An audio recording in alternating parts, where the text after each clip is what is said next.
Selamat malam saudara-saudari dalam nama Tuhan, Gereja Advent Kemang Pratama. Pekabaran yang boleh kita dengar pada Rabu malam ini diambil dari bab 19 kemenangan akhir yang berjudul Terang Menerobos Kegelapan. Firman Tuhan ini menggambarkan kepada kita bahwa pekabaran pekerjaan Allah di dunia ini dari zaman ke zaman mempunyai suatu kesamaan yang menarik perhatian dalam setiap pembaruan besar atau pergerakan dalam kerohanian. Prinsip perlakuan Allah kepada manusia tetap sama. Pergerakan penting dosa ini mempunyai kesejajaran dengan masa-masa yang lalu, dan pengalaman gereja pada zaman dahulu memberikan peran penting pada jemaat kita sekarang ini. Dikatakan di sini bahwa tidak ada kebenaran yang lebih jelas diajarkan dalam Alkitab daripada bahwa Allah oleh Roh Kudus-Nya menuntun hamba-hamba Tuhan di atas dunia ini di dalam pergerakan besar untuk memajukan pekerjaan penyelamatan. Terkadang memang manusia tidak mengerti sepenuhnya apa yang akan dicapai Allah dalam pekerjaan yang diberikan kepada mereka untuk dilakukan. Dikatakan dalam Ayub 11 ayat 7, dapatkah engkau memahami hakikat Allah, menyelami batas-batas kekuasaan yang maha kuasa? Dan dalam Yesaya 55 dikatakan bahwa sebab rancanganku bukanlah rancanganmu dan jalanmu bukanlah jalanku. Demikianlah firman Tuhan, seperti tinggi langit dari bumi, demikianlah tingginya jalanku dari jalanmu dan rancanganmu dari rancanganku. Bahkan dikatakan nabi-nabi pun yang mendapat penerangan khusus dari Roh Kudus tidak sepenuhnya mengerti makna wahyu yang diberikan kepada manusia atau melalui mereka. Petrus, penulis keselamatan yang membawa keselamatan kepada terang melalui Injil, berkata, keselamatan itulah yang diselidiki dan diteliti oleh nabi-nabi yang telah bernubuat tentang kasih karunia yang diperuntukkan bagimu. Namun walaupun para nabi yang tidak diberi pengertian sepenuhnya tentang perkara-perkara yang dinyatakan kepada mereka, mereka tetap dengan sungguh-sungguh mencari untuk memperoleh semua terang yang dikehendaki Allah untuk dinyatakan. Mereka meneliti, mencari dengan rajin, meneliti saat yang mana atau bagaimana yang dimaksudkan oleh Roh Kudus yang dapat mereka diberitahu. Betapa menjadi suatu pelajaran bagi umat Allah pada zaman kekristenan saat ini, karena nubuatan-nubuatan diberikan kepada hamba-hambanya untuk mereka. Walaupun pikiran manusia fana ini tidak mampu memahami hal-hal yang kekal atau mengerti sepenuhnya pelaksanaan rencana itu, namun sering hal itu disebabkan oleh beberapa kesalahan atau kelalaian di pihak manusia itu sendiri. Kristus telah mengutus mereka dengan pekabaran, waktunya telah genap, kerajaan Allah sudah genap, bertobatlah dan percayalah kepada Injil. Yesus mengutus murid-murid untuk memberitakan Injil kepada seluruh dunia. Pekabaran ini didasarkan atas nubuatan Nabi di dalam Daniel 9 yang mengatakan demikian. 69 kali 7 masa telah dinyatakan oleh malaikat, dan itu berlanjut kepada apa? Kepada Mesias, Sang Raja. Dengan besar harapan, para murid-murid itu bersukacita mengharapkan terbentuknya kerajaan Mesias di Yerusalem untuk memerintah seluruh dunia.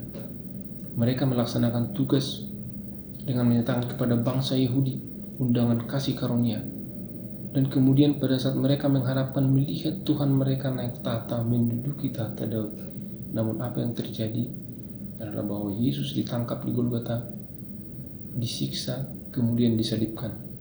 Tentu para murid-murid itu berputus asa, tidak mengerti, tidak tahu akan apa maksud dari rencana Tuhan. Pada saat yang sama mereka diajarkan atau diutus untuk memberitakan Injil ke seluruh dunia, karena kerajaan Yesus akan datang. Mereka berharap bahwa kerajaan itu adalah berbentuk kerajaan duniawi.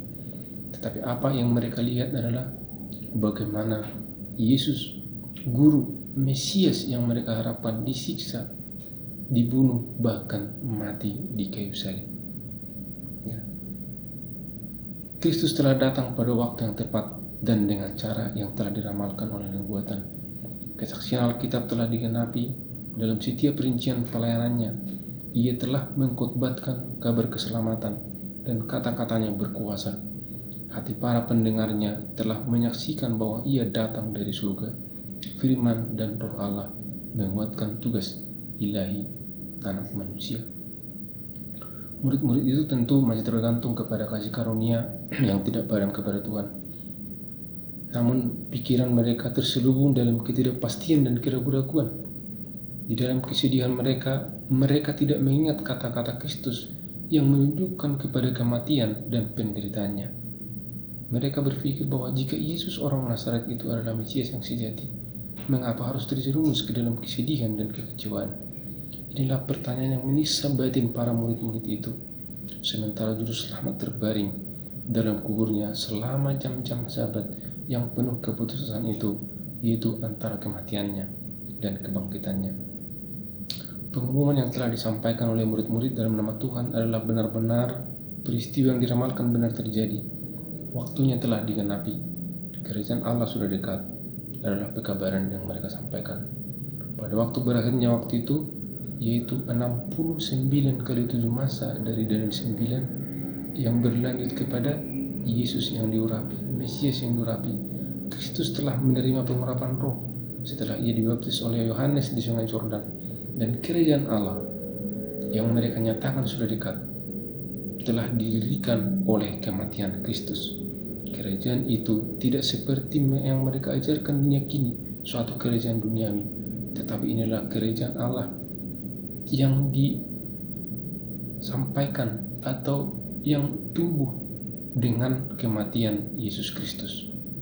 Demikian juga tahta kemuliaan menyatakan kerajaan kemuliaan Allah, dan kerajaan inilah yang disebut dalam kata-kata juru selamat apabila anak manusia datang dalam kemuliaannya dan semua malaikat bersama-sama dengan dia, maka ia akan bersemayam di atas tahta kemuliaannya.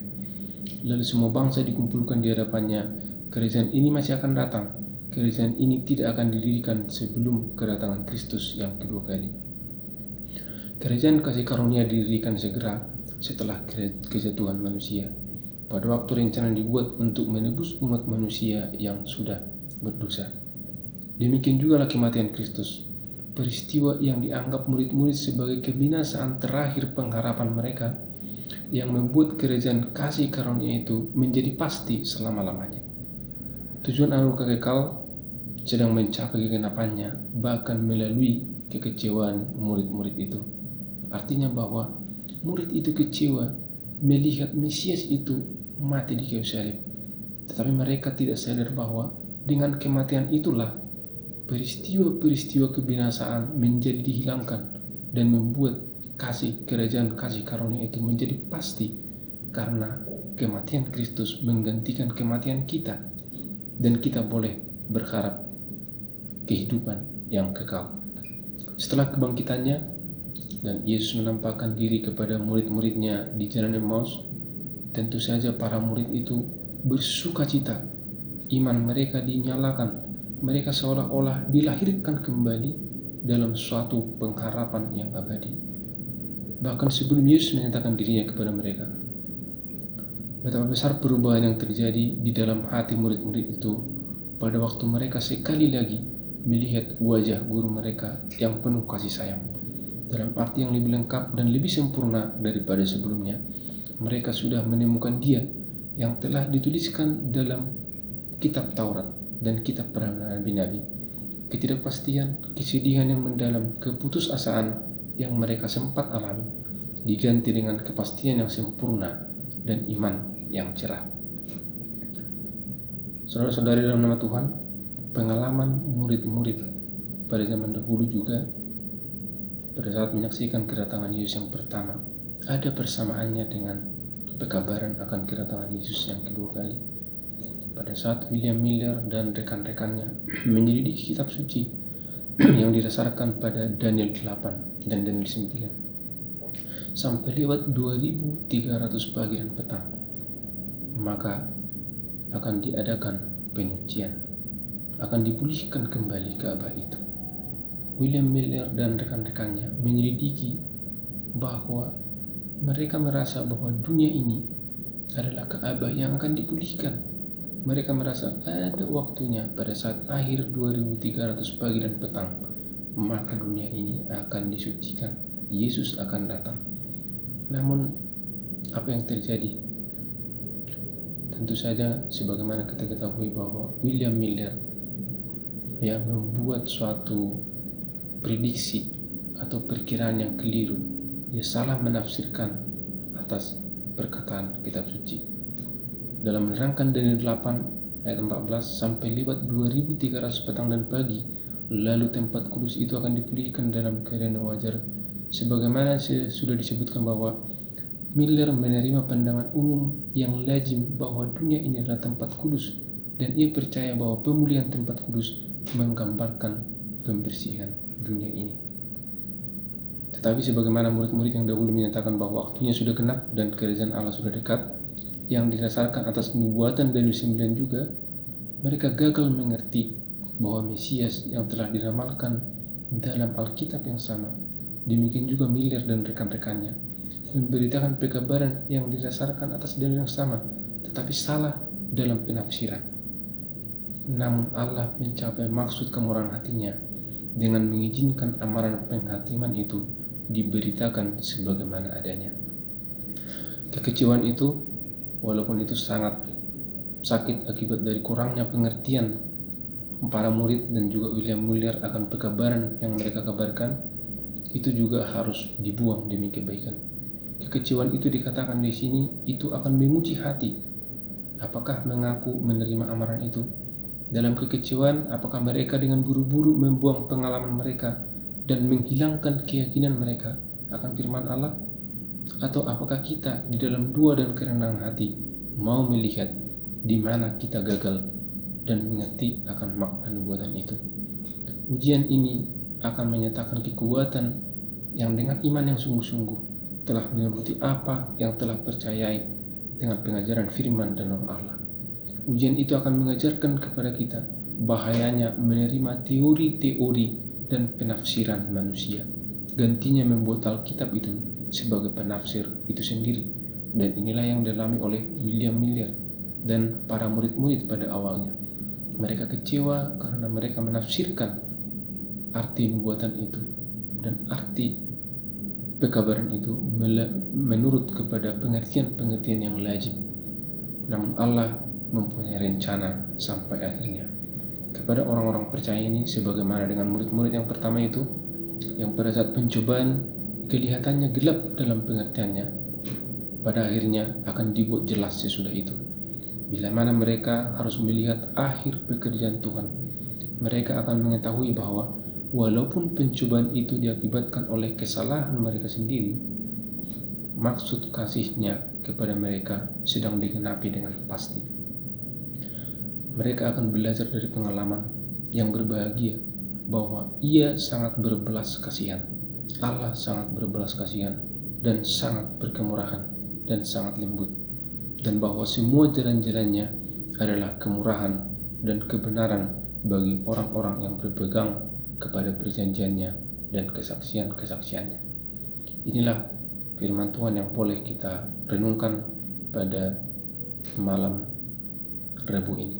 Kiranya Tuhan menyertai kita. Amin. Terima kasih Anda telah menyaksikan video yang telah disediakan oleh Departemen Komunikasi Gereja Masih Advent Hari ke-7 Kemang Pertama.